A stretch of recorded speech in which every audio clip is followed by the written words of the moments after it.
ઝઘડિયા જેડીસીમાં આવેલી થોર્મક્સ કંપનીમાં 1 ઓગસ્ટના રોજ એક કરુણ ઘટના બની હતી. કંપનીના વેરહાઉસમાં કામ કરતા 44 વર્ષીય કર્મચારી મયુરકુમાર મંગીલાલભાઈના પટેલનું અકસ્માત મોત નીપજ્યું છે.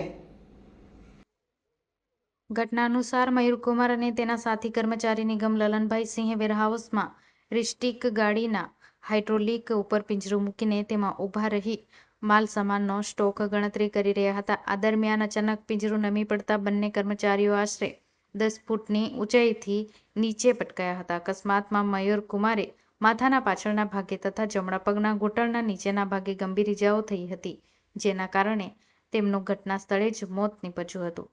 કુવાડા ગામ ભરૂચના રહેવાસી મયુરકુમાર કંપનીમાં ફરજ બજાવતા હતા. દુર્ઘટનામાં ઇજાગ્રસ્ત થયેલા નિગમસિંહને સારવાર માટે હોસ્પિટલમાં ખસેડવામાં આવ્યા છે. આ ઘટના સંદર્ભે ઝઘડિયા જેડીસી પોલીસે ગુનો નોંધી વધુ તપાસ શરૂ કરી છે.